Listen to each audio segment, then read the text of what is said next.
Olá, tá no ar o Profissão Estudante e hoje vamos falar sobre consciência negra com Marcos Paulo Pereira. Oi, Marcão, bem-vindo ao Profissão Estudante. Olá, Bruno, tudo bem? Tudo bem, e você? Tranquilo. Me diz uma coisa, você sabe por que o Dia da Consciência Negra foi escolhido como dia 20 de novembro?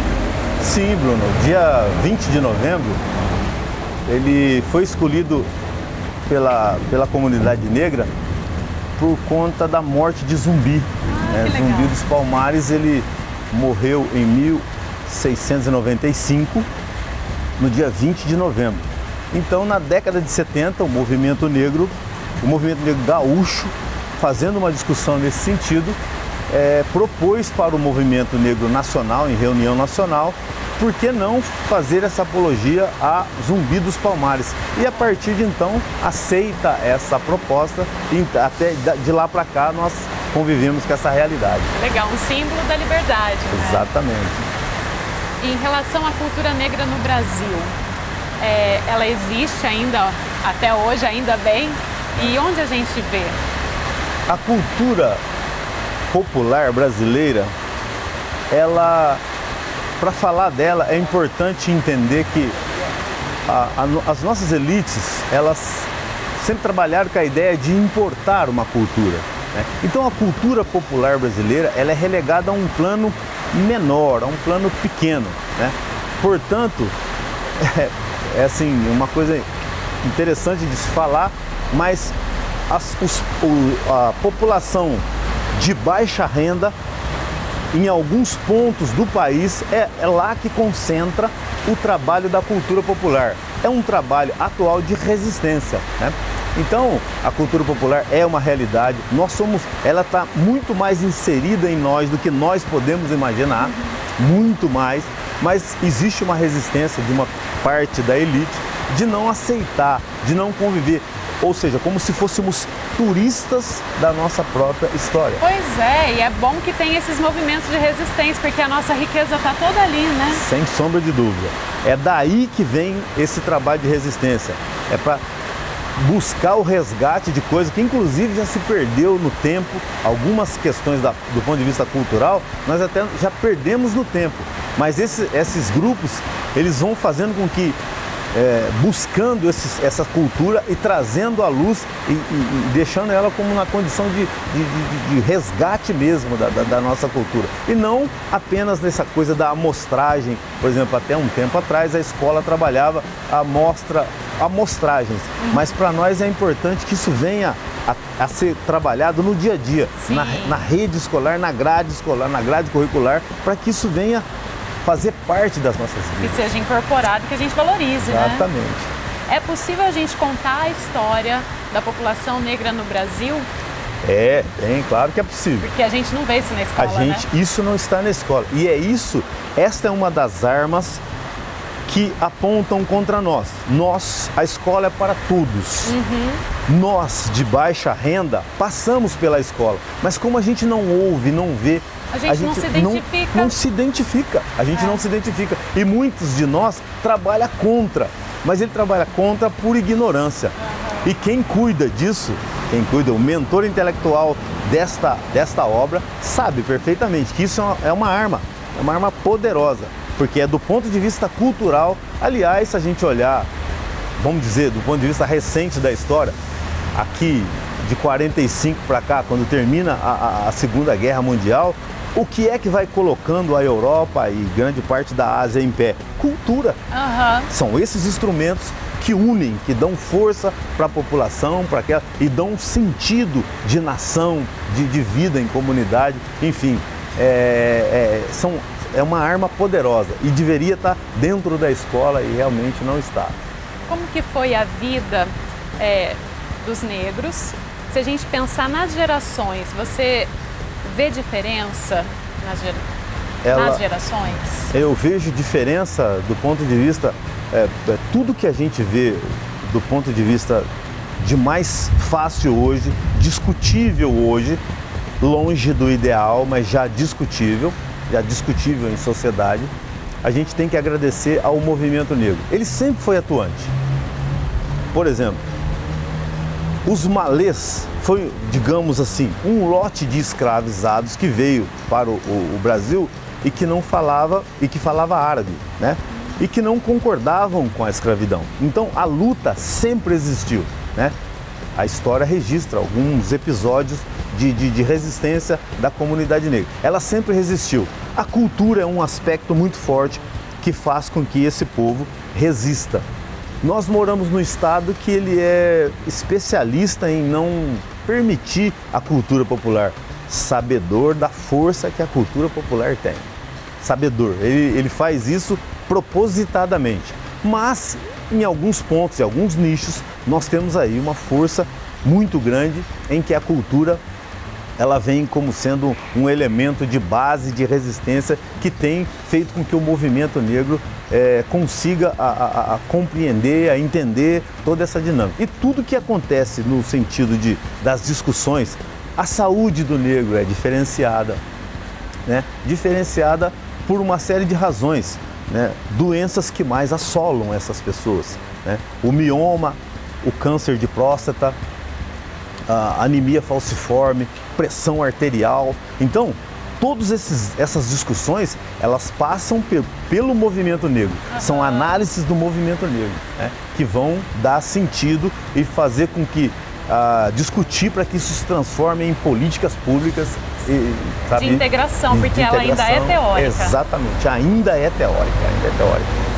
Marcos, a gente continua falando no próximo bloco. Sem dúvida. E agora tá rolando na Unifeob, se liga aí.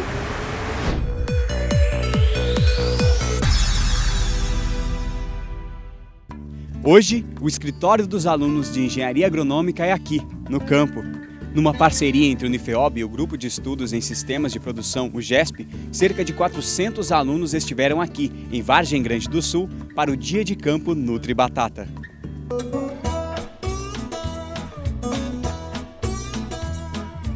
O agronegócio tem um papel de destaque na economia interna do país.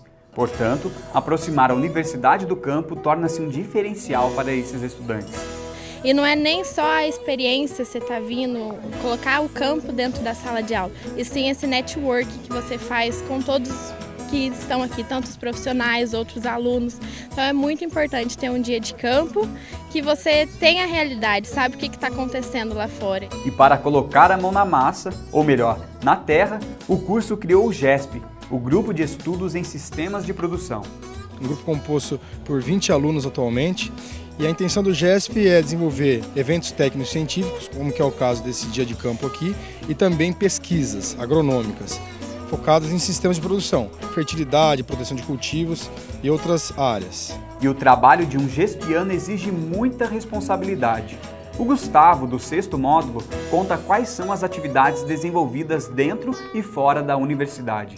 Especificamente, a gente trabalha com atividades em estufa, temos experimentações conduzidas em ambiente fechado, nós temos esse campo experimental, que é uma das maiores inovações que a gente tem até hoje, que é um raio de um pivô. A gente tem 6 experimentos unidos com foco na nutrição da batateira.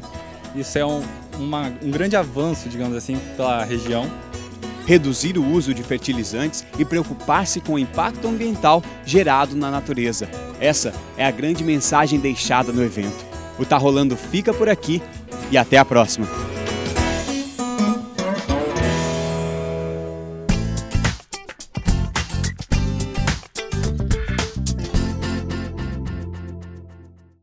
Universo de oportunidades é saber que você está na maior infraestrutura da região. Universo de oportunidades é poder contar com um modelo didático moderno e em sintonia com o mercado. Universo de oportunidades é ter um ambiente acadêmico e de convivência altamente motivadores. Universo de oportunidades é poder crescer e construir seu próprio futuro. Unifeob, entre as top do Brasil e a primeira da região, segundo o MEC.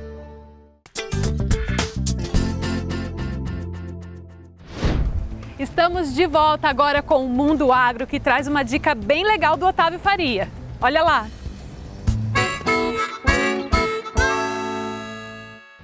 Olá, continuando o nosso papo sobre ervas medicinais e condimentares na cozinha, hoje apresentamos a sálvia. A sálvia ela é conhecida também como erva da memória Ela é muito utilizada pelos estudantes desde o Antigo Egito até hoje. E é ótimo para fazer uma manteiga temperada. Você corta um pouquinho das folhas da sálvia, frita junto com a manteiga e essa manteiga você pode usar para qualquer coisa. Essa manteiga e um macarrão sem nada, só a manteiga de sálvia, fica maravilhosa e é ótimo para a sua saúde. Para cultivar a sálvia é o mesmo esquema, o vasinho no lugar que bate as 4 horas de sol diário, pouca água, que ela precisa de menos água do que as outras ervas, só que o crescimento dela demora de 2 a 3 meses para você poder começar a colher as suas folhas. No próximo programa falaremos um pouco sobre o orégano. Até lá! Voltamos a falar sobre consciência negra agora com Áurea Goretti Caetano. Áurea, bem-vinda ao Professor Estudante, Boa é muito tarde. bom te receber. Para nós também do Proteia é um prazer estar aqui, contribuir um pouco com essa matéria, né, para os alunos. Que legal, muito legal, Áurea, porque vai ser muito importante a gente falar sobre esse assunto, assim como vários outros. Áurea, a inserção do negro no mercado de trabalho, como é isso? O Marcos falou sobre várias coisas e uma das nossas preocupações é a questão da inserção. Sim. Dado essa questão do jovem só poder entrar para o mercado de trabalho após os 16 anos, né? Já é bom porque ele tem um período próprio para os estudos. Mas para a comunidade negra, como para todos os outros jovens, mas eu falo mais no que pesa. É uma condição muito complicada, porque depois dos 16, ele não tem assim, ainda não estudou, muitos não concluiu os cursos, né? Pelo menos o ensino básico, né? Até a 8ª, pelo menos, às vezes não conseguiu concluir. A escola, o ensino público não prepara para ser para esse mercado de trabalho, né? Ele é voltado para o conhecimento específico. Teria que, agora nós temos vários cursos técnicos que contribuem um pouco para isso, mas o acesso do negro no mercado de trabalho é muito pouco. Fazendo um recorte até na questão de gênero, para a mulher negra é uma complicação o mercado de trabalho. Primeiro, que ela não teve oportunidade de fazer um ensino, um curso superior, tudo. Falta oportunidade para se preparar, né? As mulheres todas, no modo geral, no mercado de trabalho elas já ganham menos. E isso é constatado em estatística. A mulher ganha menos. E a mulher negra, por não ter esse preparo para altos cargos, então ela acaba ganhando menos ainda. E aí fica difícil, como que ela vai ter oportunidade de dar um estudo melhor para os filhos, né? Se ela não tem condição, ganhando menos, com esse salário menor.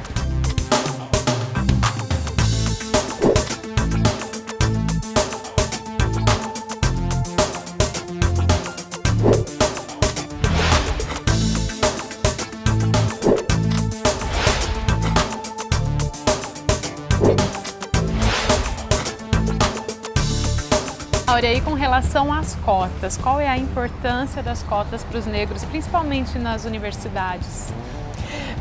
Dentro da política de cotas, nós da comunidade negra achamos que é de grande importância, porque é uma oportunidade muito grande, muito boa para quem não tem condição de pagar um cursinho. E ele usa o conhecimento que ele teve vindo das escolas públicas. Mas há de se pensar o seguinte, que o aluno cotista ele tem um aproveitamento tão grande, tão bom, quanto qualquer outro aluno. Isso foi comprovado, né? As cotas são só para poder passar naquele processo de seleção, porque é uma competição.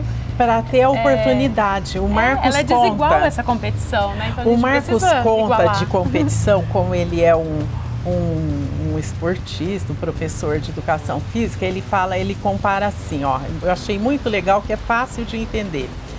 Uma pessoa que ela fica com os pés presos em algum lugar. E ele quer participar de uma corrida. E uma outra que treina todo dia, corre, tudo. Quando chega na hora da competição, quem vai ter a melhor condição para alcançar a vitória? Pois é. Quem treinou. Quem treinou. Então, as pessoas têm que ter igualdade de oportunidade. Sim. E as cotas, ela diminui um pouco essa diferença de quem não pode pagar, porque o cursinho é um treinamento para fazer aquela prova. Isso, né? Não quer dizer que a pessoa é melhor do que a outra. Não, essa oportunidade dele estar lá e demonstrar que ele é capaz tanto quanto o outro, fica muito claro isso, que é só dar uma oportunidade para quem precisa. E a política de cotas nós defendemos assim de unhas e dentes, porque agora tem muitos jovens negros, né, entrando para a faculdade, cursando ensino superior, para poder atingir esse mercado de trabalho, né, que nós estávamos conversando. E o mercado de trabalho tem que ter preparo. Tem que ter preparo e depois que consegue estar dentro, né? A gente mostra a capacidade. Mas também nós temos a questão também velada da cor. De primeiro nos currículos não tinham foto, né? Agora já tiraram a foto, mas tem a hora da entrevista, né? Isso é um problema? É. Eu tenho um sobrinho que ele trabalha num setor, num local de ensino e a questão cultural também das nossas características negros, a cor da pele, o cabelo, não sei o quê. E ele usava lá um cabelo black, né? Todo assim, enroladinho, meio rasta. E aí a diretora chamou e falou, olha, com esse cabelo aqui não pode. Sério? Eu tô rindo, mas eu fico indignada cada vez que eu tenho que lembrar isso. Então, as nossas características também não são respeitadas no mercado de trabalho. Quer dizer, se eu tenho um cabelo assim, de repente se aparecer uma outra pessoa com cabelo chapadinho, meio loirinho, ganha vaga, né? E fica essa dificuldade, por causa de não respeitar a nossa cultura, nossas características, né? É o preconceito. É o preconceito. Eles não falam, essa foi mais clara, né? Mas muitas vezes lá no momento se aguarda, nós não temos... E contrata outra pessoa. E contrata outra pessoa. Quando eu ando pelo comércio em São João, eu presto muita atenção nisso. As lojas que tem, quem são os atendentes, né? Eu falo, olha que interessante, aqui não tem nenhum negro. Áurea, a gente continua falando disso no próximo bloco. E agora vamos ver as dicas da Dani. Olha só. Oi pessoal, hoje nós vamos pensar sobre uma palavra chamada hábito. Nós somos o que a gente faz repetidas vezes, e o que a gente faz repetidas vezes é o que a gente chama de hábito. Tem uma frase que eu queria deixar muito para inspiração no quadro de hoje para vocês pensarem, que diz o seguinte: cuidado com os seus pensamentos, que eles se tornarão as suas palavras. Cuidado com as suas palavras, porque elas se tornarão as suas ações. Cuidado com as suas ações, porque elas se tornarão os seus hábitos. Cuidado com os seus hábitos, porque eles formarão o seu caráter. E cuidado com o seu caráter, porque ele vai ser o seu destino.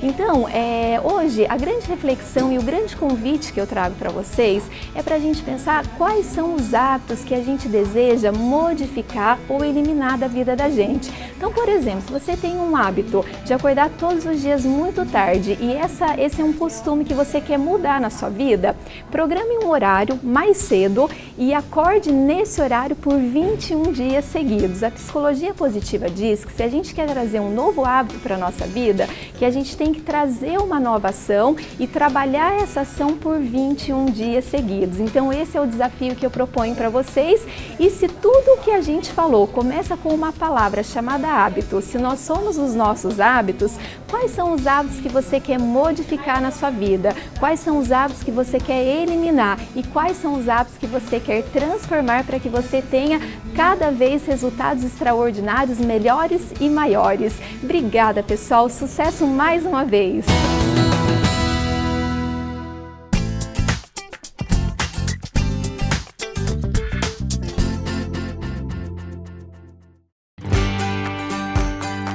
Quem planta, colhe. Engenharia agronômica, nota máxima no MEC. Parabéns, Unifeob, por mais esta grande conquista. Unifeob, universo de oportunidades para você. Voltamos com um bate-papo sobre consciência negra. Marcos, como é que é a questão do preconceito, no seu ponto de vista? Do meu ponto de vista, o preconceito é algo que ele é enraizado na nossa cultura, né? Ele vem com uma proposta muito clara de que trabalho era algo pejorativo e a cultura desse povo que veio lá daquele continente negro não nos interessa. Então ele nasceu virgem tanto quanto isso essas terras que acabou virando o Brasil. Então ele é enraizado na nossa sociedade. Está em nós, o preconceito é inerente ao ser humano, né? Então é preciso lutar contra ele dioturnamente. Áurea, no nosso dia a dia, como é que é a vivência do preconceito hoje? Ele ainda existe? E como ele é manifestado? Ele existe, está bem visível para nós que aprendemos a fazer uma leitura bem sucinta da questão do preconceito. Nós enxergamos ele assim em várias coisas, né? Como eu já te disse no bloco anterior, com relação assim a questão do currículo, né? Na hora da entrevista, então pesa tudo isso, cor, tudo, dada a nossa dificuldade no mercado de trabalho, né? Se tiver uma aparência assim mais ou menos puxando para o europeu, entra. Se não tiver, fica mais difícil, né? Não é respeitado nossas características, né? De cabelo, corpo, físico, né? Tudo mais. Então, nós percebemos esse preconceito em várias coisas. Hoje, nós podemos já entrar, frequentar clubes, né? Mas a peso de uma lei que está aí, que se for barrado, dá processo e tudo mais.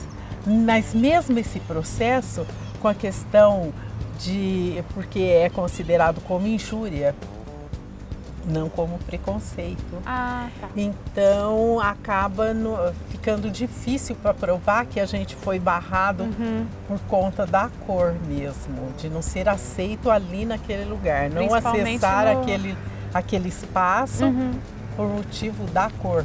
No mercado de trabalho isso é muito claro, né? No mercado de trabalho fica mais claro ainda. Em relação à violência, então o nosso histórico de violência contra os negros e hoje também, como isso acontece? O nosso histórico de violência, com relação a essa questão da violência étnico-racial, o século XIX ele marca bem o que hoje nós conhecemos como violência. Por quê? Porque é lá que vai definir essa busca do negro de ganho para a compra da sua liberdade, a vinda dele para a cidade, ela de certa forma a sociedade via como um tumultuava a cidade. E foi lá que foi estabelecido a questão da violência.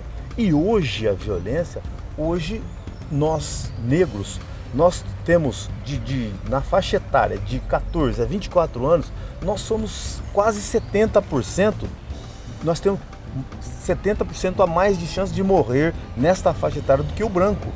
Então é muito séria essa questão da violência entre nós, né? Esse extermínio de jovens negros, o ex-deputado Nelson Salomé relatando para nós, ele ficou impressionado de ver o número de jovens negros mortos na mão da polícia sem uma única passagem pela polícia, né? Não tinha nenhum crime computado nas costas, mas eram mortos pela polícia. Então é muito séria essa questão da violência.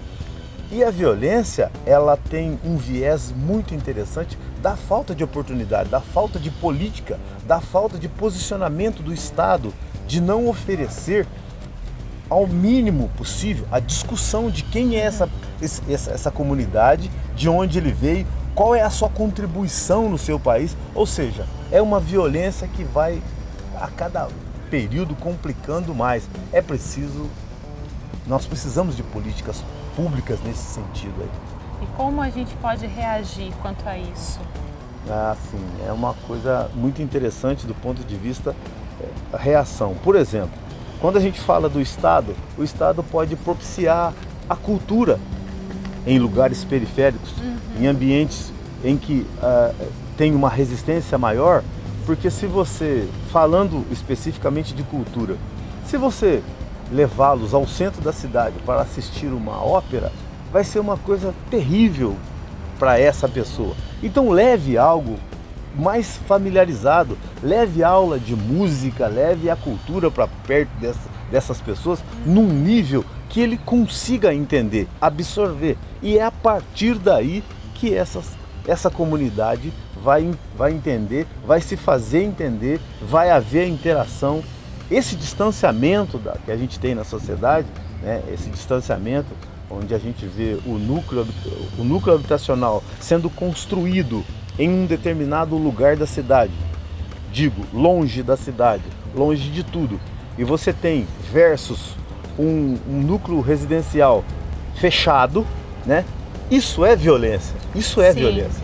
Você obriga uma pessoa a se deslocar muito mais tempo, o desgaste é maior, enfim, violência é algo que a gente tem que discutir de forma muito ampla, para que a gente possa... Ela está em vários lugares. Ela está em vários segmentos, em vários lugares, está impregnada na sociedade, é preciso repensar todo o modo operante de sociedade. Depende muito do olhar, né, da sociedade para isso, né? Por vivermos, a maioria dos negros viver na periferia, o acesso a algum tipo de cultura e tudo mais é difícil.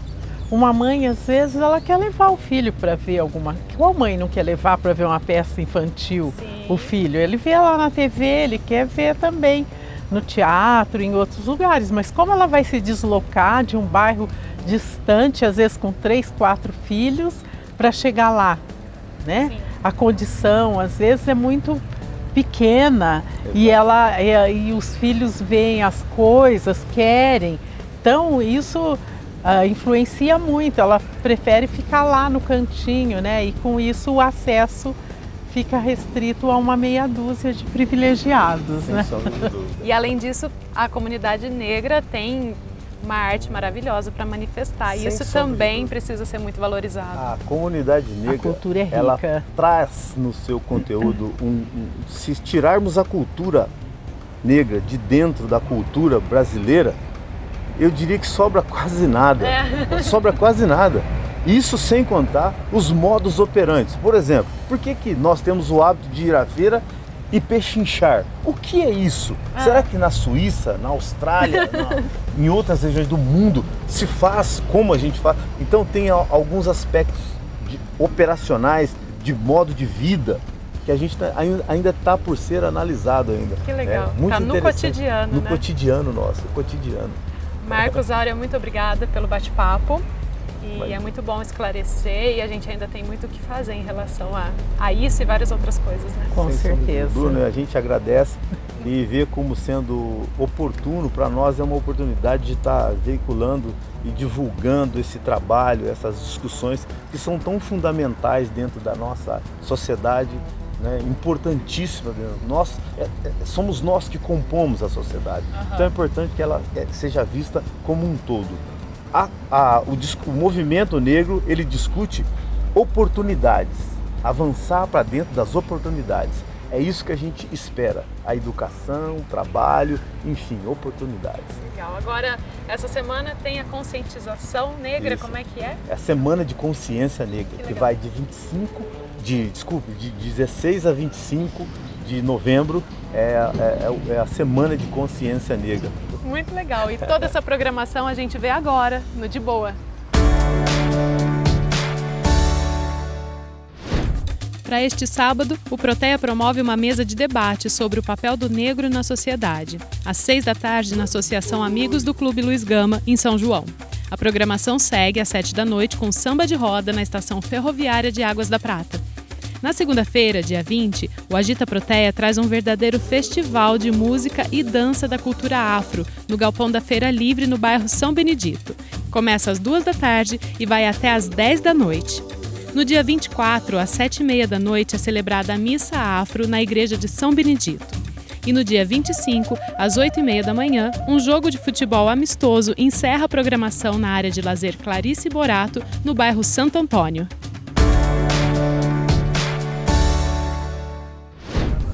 Hoje falamos com Áurea Gorete Caetano e Marcos Paulo Pereira sobre consciência negra. O Profissão Estudante fica por aqui. Fique de olho no nosso blog e até a próxima!